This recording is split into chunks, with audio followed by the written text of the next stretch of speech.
Now, Sports Talk with Broads. Here's Hunter Brody.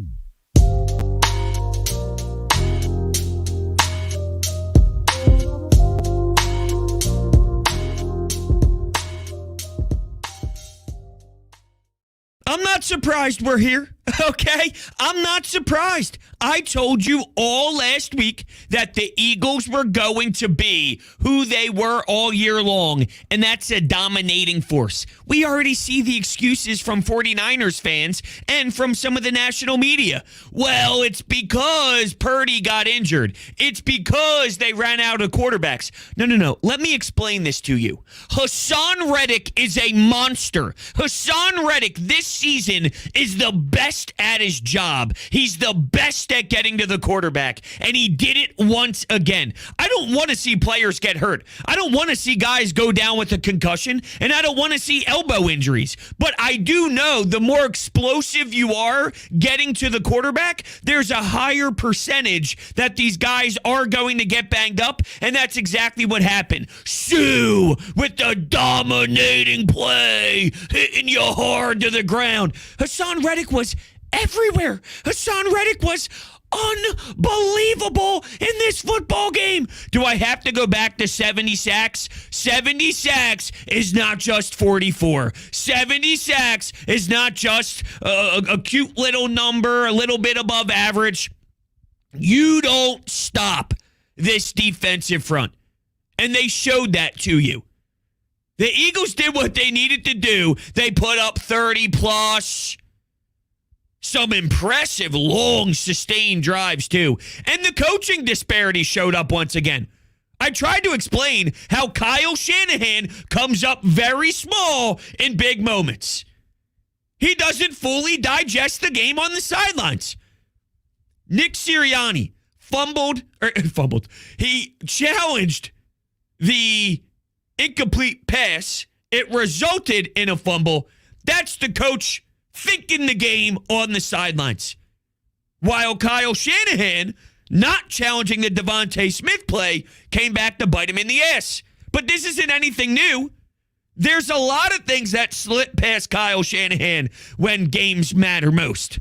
I've seen it. There's a track record of poor management, whether it's the clock or he's too focused on the cuteness of the game and the cuteness of the creativity.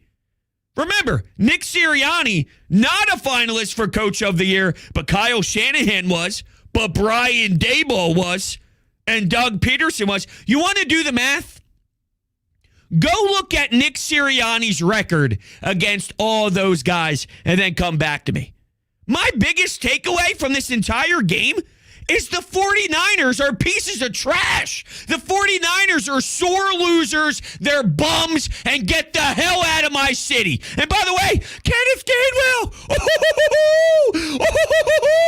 Looks like we got our Corey Clement back, baby, because this is the 2017 version of that role. Man, Kenneth Gainwell is running hard. He's running tough. He had a drive where I look at that and go, yo, I highlight that in the notepad. Kenneth Gainwell delivering and being a ridiculous piece to success.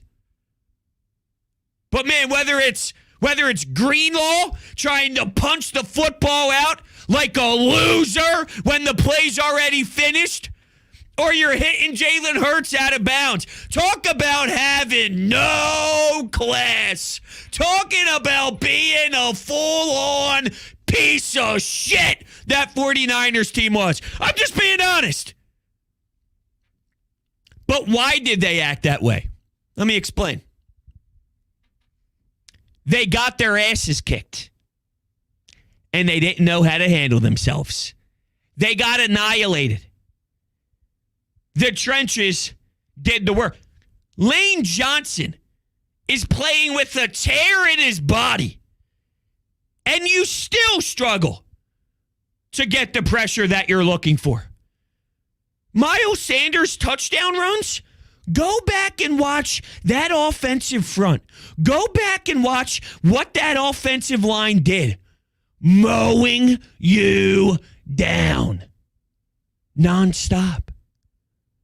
It was so gorgeous. but that's what they do. I was a little surprised that it wasn't as pass happy as a game plan. At times it was frustrating, right? The 3rd and 4 from around midfield, the 50, you're going, Shane Steichen, what are you doing? They punt the football. And then at times, I think they were late. I think they forced one to Quez Watkins. And I'm like, okay, I don't get the Quez Watkins one. Really, Jalen Hurts, if he hit A.J. Brown on the deep shot that was about, 5, 6, 7, 8 yards too far ahead of him, maybe the whole game changes because, McCaffrey gets the touchdown. It's a tie game, 7-7. Very poor tackling from C.J. Gardner-Johnson, from Darius Slay, really from Marcus Epps, because he could have stopped it with basically no gain at all. It might have even been a loss of some yards, but it was close to the line of scrimmage regardless. And McCaffrey's bouncing off people. I think Hargrave was running into some bodies too there. Totally sickening. Totally made me want to vomit right there on the spot. But they responded. You get to the 4th string quarterback, he's dropping the ball, you pick it up. Haason was everywhere. It was an impressive game. There's already talk about how this team hasn't beaten anyone and they're not really good. If they're not really good, how come no one beats them? If they're not that good of a football team, how come all their losses, except for one, is with their backup quarterback? Because whenever Jalen Hurts is there, they're winning every football game. If they're not that good, then why do they win every game? Seriously, someone explain that to me. Give me logic. Give me real football talk here. Because apparently the Eagles only win because their entire schedule was super soft. If they really aren't that good, then it shouldn't matter if they're playing soft opponents. One of those teams should be able to beat the Eagles. This is the NFL we're talking about. To come away with one loss with your starter, I hate to break it to you. I know it hurts to admit this, but they're special. And they're really, really, really talented. They just kept chugging along with that run game. Let's talk about some of the drives that I really liked. The first drive, the opening drive, 11 plays, 5 minutes and 12 seconds. On 3rd and 8, there's a blitz, and Jalen Hurts, with the snap of his fingers, releases the ball, and A.J. Brown makes a really nice catch. Ball was a little bit low, but put it in the spot for his wide receiver to make a play, knowing pressure was coming his way, and bang, you pick it up. Of course, the one-hander to Devontae Smith, did it hit the ground on the replay? Yes, it did, but Kyle Shanahan. See, that's not being unlucky. You don't say, you got lucky there. Or you say, we're unlucky. If you're a 49ers fan, that's not the case. I can go through Kyle Shanahan's previous performances and say, I had a feeling that would come back to bite them. I pointed out in reference just last week against the Dallas Cowboys where it wasn't very clean from him. The difference is you're facing Mike McCarthy and another football team who coach just as pathetic. The Eagles did not even come close to the Dallas Cowboys. What do you know? The outcome is completely different. And you see this too, the flags. They got lucky, the flags. Holy, shut the hell up. Maybe A.J. Brown is incredible and you hold him because there's a fear level. Maybe Dallas Goedert can make some chunk plays happen and really move the chains, and instead,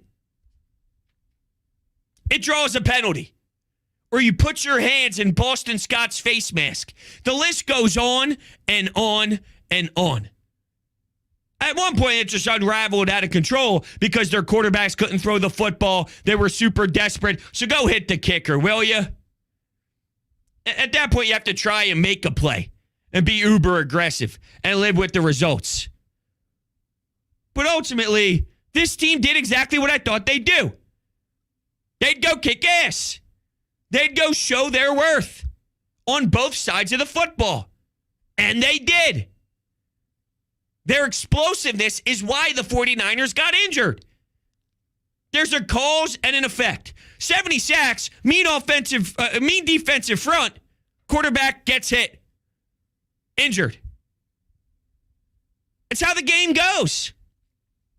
Here's another drive I liked. Second quarter, 14 plays, 6 minutes and 52 seconds. 4 straight runs with that QB sneak on fourth down.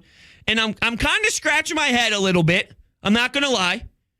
Now that I see the full body of work and how it played out, it got so bad that Gardner Minshew was playing. It got so bad that Lane Johnson's just chilling, saying, what time's the game in 2 weeks? I get to rest a little bit? Okay. You're starting to pull the starters. And it was this close, reaching 38-7 again. Oh, that would have been outstanding. That would have been so beautiful. The runs, pound the ball, Gainwell shows up, but all of this matters. All of this happens because Jalen Hurts and his legs matter. They did a great job on the broadcast showing with the RPO and some of these option plays that the linebackers have to freeze. And when they freeze for just 0.1 of a second, that allows Jason Kelce or any of the linemen to get downfield and get to that next level to help out with the blocking. That's the difference of Miles Sanders getting to the outside. That's the difference of Kenneth Gainwell slipping through the crack and then bang, gaining a couple more yards and running super hard. So when you see them wait a half of Mississippi and then they react to Jalen Hurts handing the football off. So it's not all about the box score. It's not all about just the numbers for Hurts. You have to be afraid of what he can do. Towards the end, was he taking a bit more shots than I would like him to when they were going heavy Jalen? A little bit. But you could see they were working that defense. They were getting tired. They were getting angry. They were getting fatigued. You broke their soul because many teams can't do it like that. They did. Forget certain numbers and this and that. It's not about that. When you watch the game, you see it just sucked the life out of them. That was awesome. And then, of course, there was a 15-play, 7 minutes and 50-second drive. Think about it. You got one that's almost 8 minutes, one that's almost 7 minutes, and they open up the game with the 5+ minute drive. Some 3-and-outs, irritating. Seriously, it was. And when they tie at 7-7, you're going, come on. Not with Johnson at quarterback. What are we doing here? The crowd, little less active. You know when a stadium has the weird feeling in their stomach? And it sounds almost like a baseball game. Because in a baseball game, you can hear everybody talking, everybody having their side conversations when it's not a big roar and a big cheer. And it's almost like everyone's whispering to the people next to them, like, that's really not going to happen, right? This isn't actually seriously going down, right? And that's sort of the energy that was going around the link. Until they went up the touchdown. And then right before half, they knew, all right, there's no way. Let me say this again. There's no way that in the second half, they're going to come back here. And they were correct with that assessment. I'm not shocked that they're in this position. We've seen them win games every week. It's more just, I can't believe we're here. It's here. I had a great feeling that they'd get to this spot. They were the number 1 seed in the NFC. They had a bye. They had time to get Lane Johnson healthy. They had time to get Jalen Hurts healthy. While the other teams were beating each other up. The Giants had to go on the road and play a game. The 49ers had to play some playoff action. They were in the best position. When the crowd did get electric, there was a shot, I think it was Johnson. So many damn quarterbacks, McCaffrey at one point. It was berserk. But you could see him looking to the sidelines. How many delay of games? He's looking over to the sidelines going, I can't hear anything. His hands are going up to his helmet.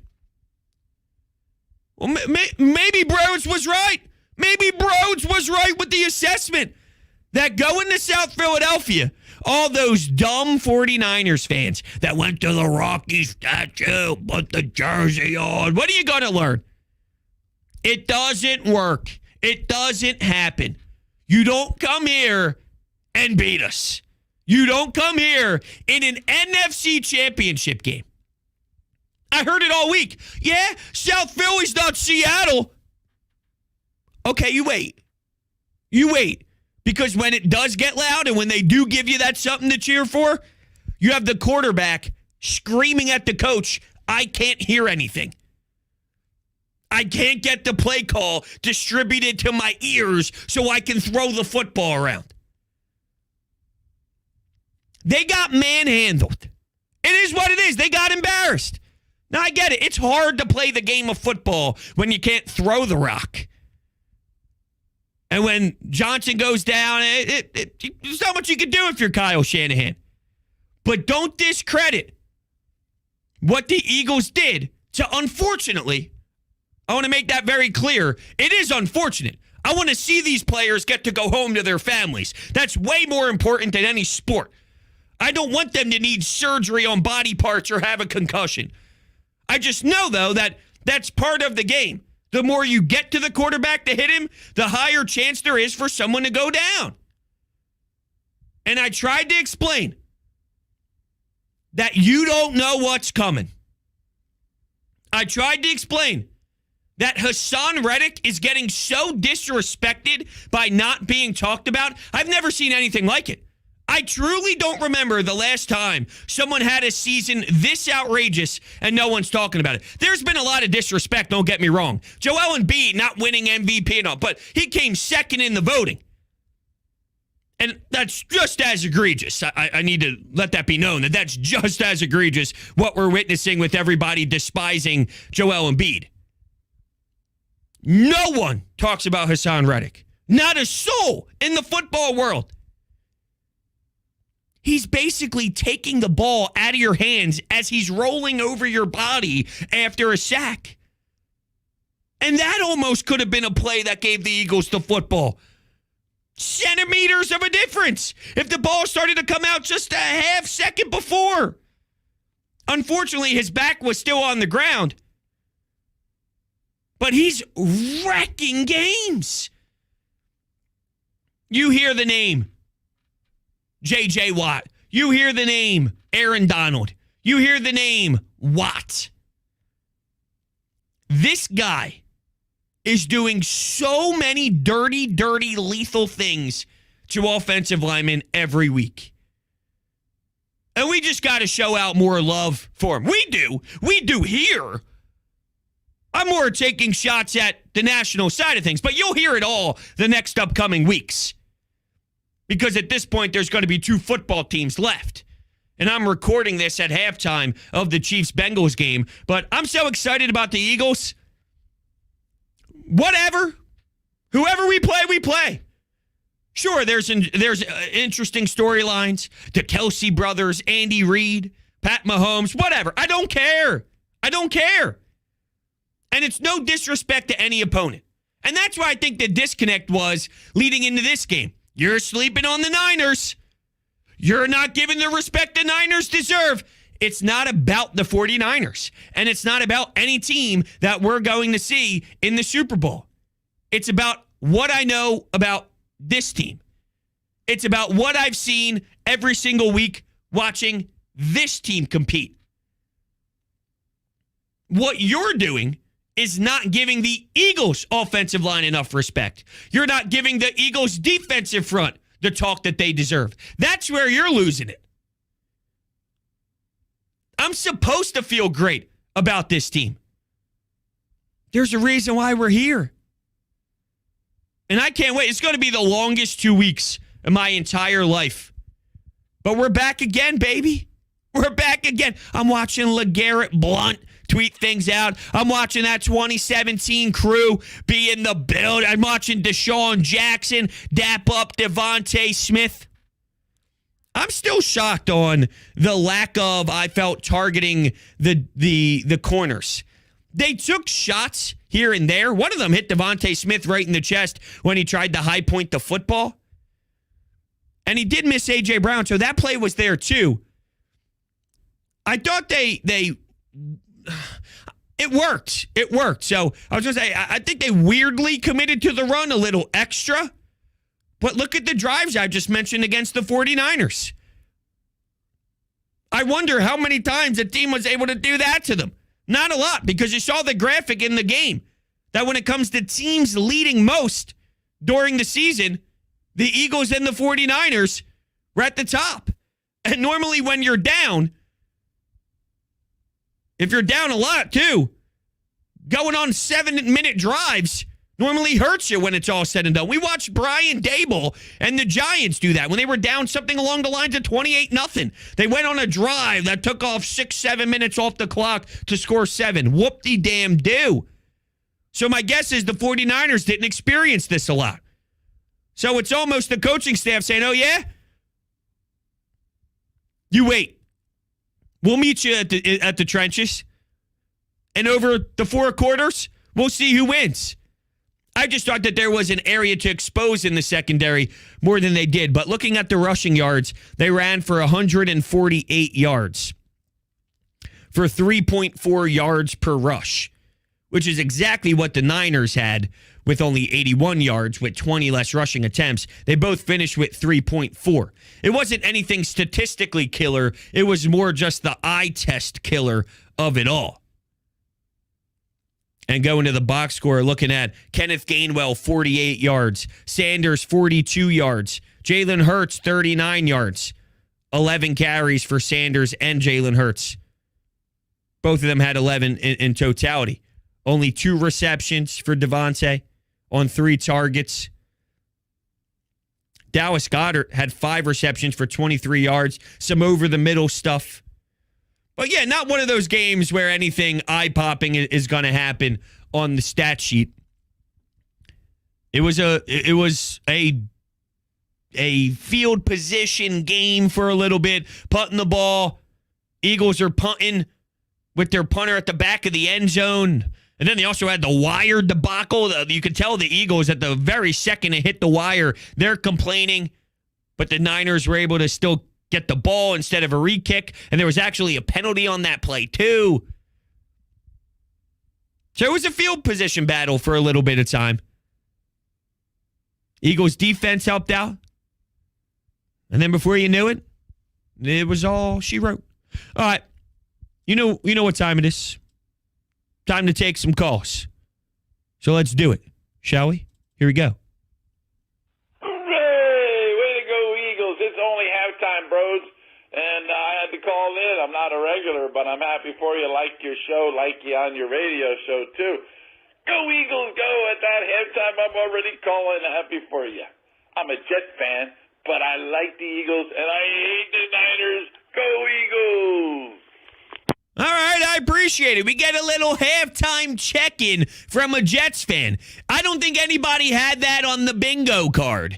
Who's going to call in first, and how excited are they going to be? Someone up in New York rooting their ass off for the Philadelphia Eagles because the 49ers clearly bother him, and they bother me too. I can't get over how they handle things here. All we hear is the Philadelphia fan base is terrible. They're evil people. They have no class. Yet what the 49ers did when they were in their toughest moments, when they knew they were going to lose, they showed their true colors. That was an embarrassment. That was extremely pathetic. And you also had Bosa before the game, heckling with some fans. Joey Bosa. And he's saying, yeah, I got more money than you. I'm rich. Come on, dude. You look terrible. If you're a professional athlete going, I got more money than you, screaming at people as you're walking into the link, you're a clown. You're a clown. And how that relates to the Niners being clowns, I don't know. That was my best work. That was my best effort. I don't think there's a correlation at all, but there should be, and there could be, and there is, because I just made it one. When you lose, there's different levels of the way you handle things. For example, and I definitely don't want this to go on a hot side topic here, but Tom Brady, the best quarterback to ever live, to not shake Nick Foles' hands after the Super Bowl, I could live with that.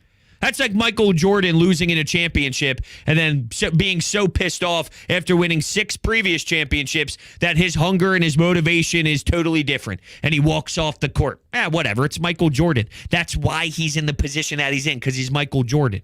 The 49ers are not in position. They're not the bad boy Pistons. If the bad boy Pistons went out and they're throwing elbows and whatever, it's like, that's their identity. That's their brand. I might not like it, and I'll probably have an opinion on it. I would like to have more class, but it is what it is. That's part of who they are. The 49ers, that's not what they do. They just lost their cool. And God forbid someone criticizes and critiques. And a pro's pro with their left tackle. That guy's a pro's pro. But I just want to let you know that type of reaction describes to you how badly the Eagles put it on. How worked up they were. And how much they had no chance to win this football game because of what the Eagles did to them. That's why it happened. Want to set the record straight. Just take another phone call. Rhodes, baby, we did it, baby. What a fucking game. We did it. All week, these Niners fans talking, the defense, we fucking blew them out. E-A-G-L-E-S, Eagles. Let's win a Super Bowl, baby. Yeah. I love it. I absolutely love that. And you're right. You're right. If you're listening right now and you don't follow me on TikTok, go follow Broads Media on TikTok. We're incorporating some new stuff over there. But, I checked after the game, and the amount of people all week that said, I can't wait to come back to this channel after the 49ers win. My follower count dropped like 100 followers because all those Niner fans, every time you refresh, you could see the numbers just dropping actively. And I'm laughing like, you frauds. If you want to be there. That's fine. Have at it. If you want to have those discussions, the opportunity's right there for you. But don't run. Have some balls. Have some testicles. If you're going to run your mouth, run your mouth. If you lose, so be it. Show up the next day and say, I was wrong. That's all. That's all it is. There's nothing to be ashamed about, to have confidence as your team enters an NFC Championship game. If this game was in San Francisco, you know what I'd say about the Eagles? They're going to go in there and win.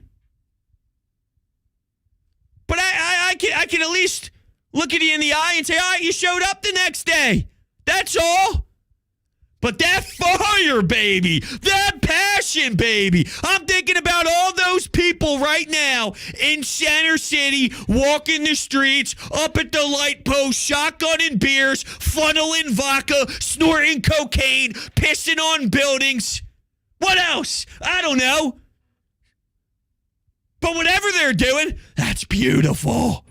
It's beautiful. Out all night long on a Sunday into the early Monday.